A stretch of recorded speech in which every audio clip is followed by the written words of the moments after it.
Guys, आपका स्वागत है आपके अपने चैनल में फॉरेस्ट ट्रेडर्स में। तो आप एग्जैक्टली देख सकते हैं गाइस, फ्राइडे के दिन किस तरीके से मार्केट ने मोमेंटम किया। सेंसेक्स ने गैप डाउन ओपन किया, गैप डाउन जैसे ही ओपन हुआ यहाँ पे कंटिन्यूअसली कंसोलिडेट किया। यहाँ पे एग्जैक्टली देख सकते हैं, यहाँ पे जो हाई मारा था उसके बाद यहाँ पे ब्रेकआउट होते ही यहाँ पे कंटिन्यूअसली सपोर्ट ले रहा था। होप आपने यहाँ पे कॉल को बाय किया होगा और एक अच्छा खासा मोमेंटम कैप्चर किया होगा। यहाँ पे भी ब्रेकआउट होने के बाद आप देख सकते हैं दोनों ही टारगेट रीच हुए।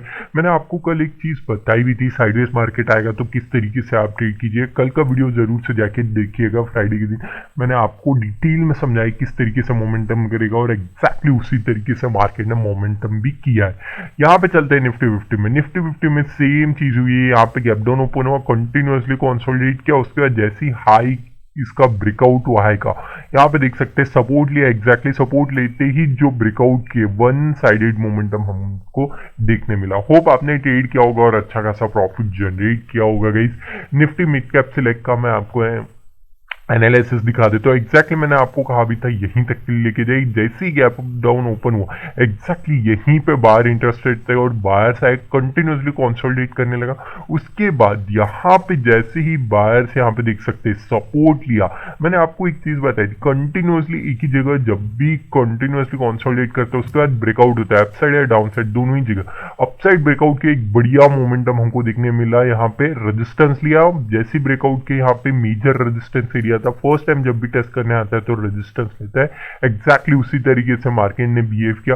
होप आपने ट्रेड किया होगा, अच्छा खासा प्रॉफिट जनरेट किया होगा। यहाँ पे देख सकते हैं एक और एग्जांपल मैंने आपको समझाया भी था, फिर से समझा देता हूँ। यहाँ पे देख सकते हैं कंटिन्यूअसली एक ही जगह पे ट्रेड कर रहा था। जैसे ही इस एरिया का ब्रेकडाउन हुआ देख सकते हैं किस तरीके से मार्केट ने मोमेंटम किया था। तो यही छोटे छोटे पॉइंट्स है गाइस, अगर ये आपको समझ गए ना तो कोई बड़ी बात नहीं है ट्रेडिंग, ठीक है गाइस। यहाँ पे देख सकते हैं फिर निफ्टी में जैसे ही यहाँ पे मैंने आपको बताया अभी तक रेजिस्टेंस लेगा, गैप डाउन ओपन रेजिस्टेंस लिया, अपसाइड जाने की कोशिश। एग्जैक्टली जहां पे बोला था वहीं से सपोर्ट लिया। सपोर्ट लेते ही यहाँ पे कंटिन्यूअसली रेजिस्टेंस ले रहा था, जैसे कि हमने डिस्कस किया था इसी एरिया के आसपास रेजिस्टेंस ले सकता है।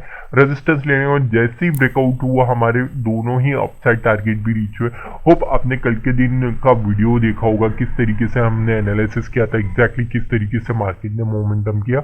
यहाँ पे भी देख सकते हैं गैप डाउन ओपन हुआ, कंटिन्यूअसली कौन सा यहाँ पे ब्रेकआउट देने की कोशिश किया, नहीं कर पाया। जैसे ही ब्रेकआउट दिया यहाँ पे उसके बाद देख सकते हैं किस तरीके से मोमेंटम किया बैंक निफ्टी में।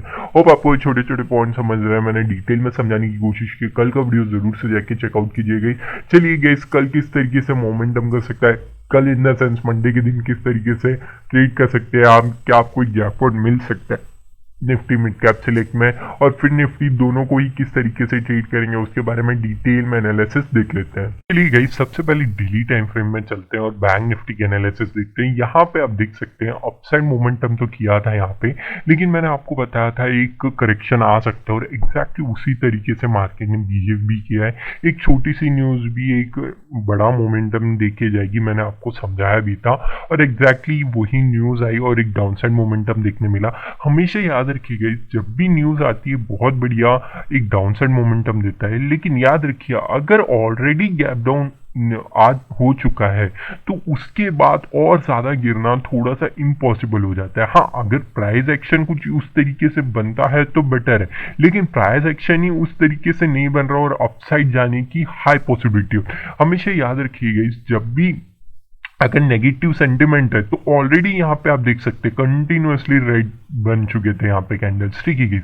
उसके बाद अगले दिन गैप डाउन ओपन हो रहा है और गैप डाउन ओपन होने के बाद अपने हाई को ब्रेक कर रहा है। इट मीन्स क्या कि यहाँ पे थोड़ा सा जो सेंटिमेंट था वो न्यूट्रलाइज हो गया और थोड़ा सा बायर्स ट्राई कर रहेंगे अपसाइड लेके जाने की। हमेशा याद रखिए, अगर गैप डाउन ओपन हो रहा है और न्यूज ऑलरेडी आ चुकी है पहले ही दिन, वो मार्केट में ऑलरेडी जो मार्केट में गिरना था मार्केट को वो गिर चुका है और अगले दिन फिर से गैप डाउन ओपन हो रहा है। इट मीन्स कि वहां पे थोड़ा सा बायर इंटरेस्टेड होंगे कि अब अपसाइड लेके जाए, क्योंकि ऑलरेडी जो सेलर्स थे उनको तो ओवरनाइट एक अच्छा खासा प्रॉफिट हो रहा है। उस वजह से जब भी एक प्राइस एक्शन, हमेशा याद रखिएगा, अगर अपने हाई को ब्रेक करके अपसाइड मोमेंटम कर रहा है इट मीन्स कि बायर्स अब डोमिनेंसी दिखाने की कोशिश कर रहा है और एग्जैक्टली वही देखने मिला हमको बैंक निफ्टी के फ्राइडे के दिन।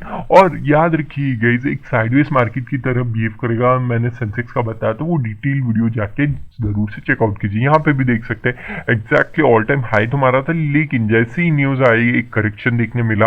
ऑलरेडी यहाँ पे देख सकते हैं इस एरिया का या फिर इस एरिया का ब्रेकडाउन यहाँ तक के लिए आ सकता है मार्केट, लेकिन स्टिल यहाँ पे एक अच्छा खासा ग्रीन कैंडल हमको देखने मिला है।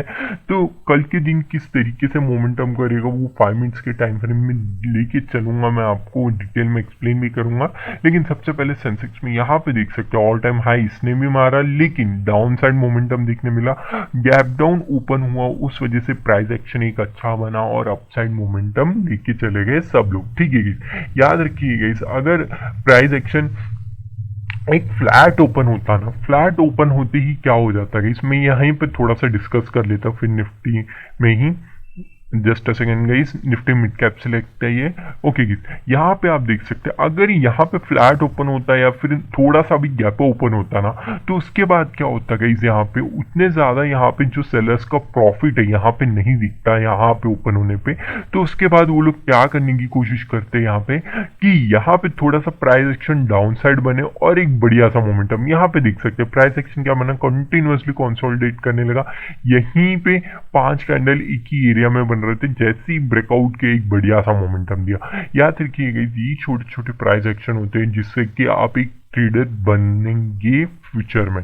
ठीक है गाइस, यहाँ पे अगर एक स्लाइटली यहाँ पे देखा जाए ये एक सपोर्टिंग एरिया है, तो जस्ट मैं स्ट्रेच कर लेता हूँ। ओके गाइस, सपोर्टिंग एरिया जैसे ही ब्रेकआउट करेगा ये फर्स्ट टारगेट, ये सेकेंड इमीडिएट टारगेट और ये third and final immediate target आप अपसाइड के लिए लेके जा सकते हैं। अगर डाउन साइड के लिए देखेंगे तो ये एक मेजर सपोर्टिंग एरिया है, जैसे ही ब्रेकडाउन देगा ये फर्स्ट टारगेट, ये सेकेंड टारगेट और third and final immediate target यहाँ तक के लेके जा सकते हैं। लेकिन हमेशा याद रखिए, मैं हमेशा आपको कहता हूँ सेकेंड टारगेट तक एटलीस्ट आपको 70 to 80% अपना जो भी प्रॉफिट है वो बुक कर लेना चाहिए। हाँ, अगर आपको ज्यादा ही कॉन्फिडेंस है तो आप रन होने दे सकते हैं, अदरवाइज आपको बुक कर लेना चाहिए हमेशा। ठीक है, यहाँ पे देख लेते हैं, यहाँ पे एक रेजिस्टेंस एरिया की तरफ बिहेव करेगा मार्केट।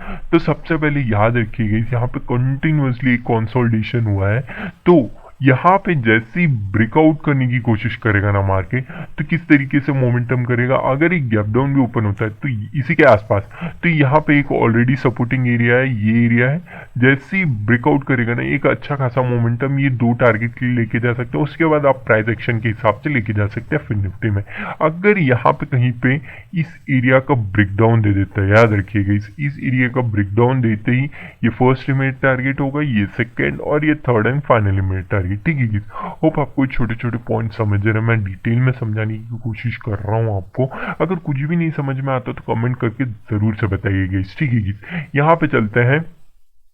सबसे पहले ये याद रखिए इस एरिया के आसपास ही कंटिन्यूअसली एक रेजिस्टेंस ले रहा था। अगर अब की बार इसका ब्रेकआउट होता है ना गाइस, एक बढ़िया सा मोमेंटम आप फर्स्ट, ये सेकेंड और उसके बाद प्राइस एक्शन के हिसाब से थर्ड टारगेट भी लेके जा सकते हैं यहाँ तक का। ठीक है गाइस, होप आपको छोटे छोटे पॉइंट समझ जाएंगे। ठीक है गाइस, यहाँ पे अगर इस एरिया का ब्रेकडाउन देता है, जस्ट अ सेकेंड गाइस, इस एरिया का ब्रेकडाउन दे देता है ना, तो इजीली फर्स्ट इमीडिएट टारगेट ये होगा, सेकेंड इमीडिएट टारगेट और ये third and final immediate target आप लेके जा सकते हैं गाइस।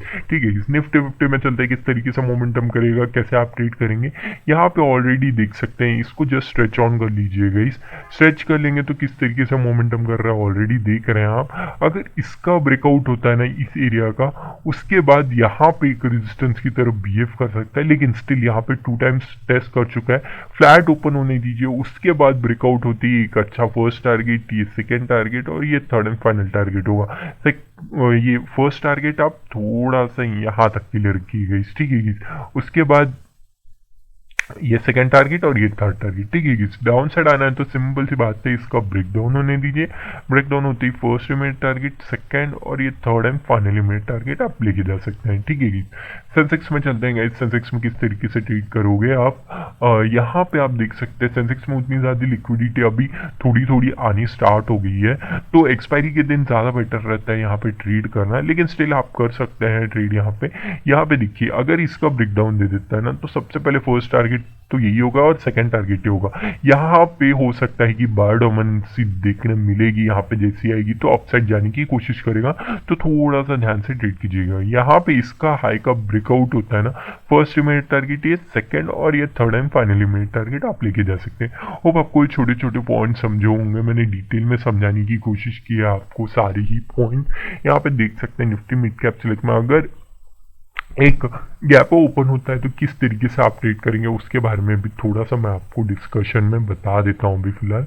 अगर गैप ओपन होता है तो इजी है कि यहाँ पे ही सपोर्ट लेगा और ऑलरेडी यहाँ पे बायर्स थोड़ा डोमिनेंट भी थे, तो अपसाइड लेके जाने की कोशिश करेंगे, तो वहाँ पे आप जरूर से ध्यान दे सकते हैं। फिर निफ्टी में भी सेम चीज़ है गाइस, अगर गैप ओपन होता है तो ऑलरेडी यहाँ पे एक सपोर्टिंग जोन की तरह एक्ट तो कर ही रहा है, तो उस हिसाब से आप यहाँ पे ट्रेड कर सकते हैं। जैसे ही यहाँ पे गैप ओपन होगा यहाँ पे, तो ये यहाँ पे सपोर्ट लेने की कोशिश करेगा और धीरे धीरे अपसाइड मोमेंटम करने की कोशिश करेगा। ठीक है गाइस, यहाँ पे देख सकते हैं ऑलरेडी यहाँ पे हमने डिस्कस कर लिया किस तरीके से मोमेंटम करेगा।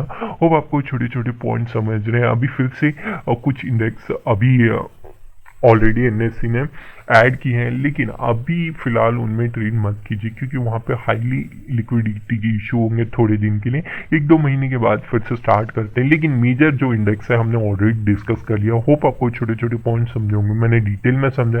कुछ भी नहीं समझता है कमेंट करके जरूर से बताइएगा। होप आपको ये वीडियो अच्छा लगा। Thank you for watching.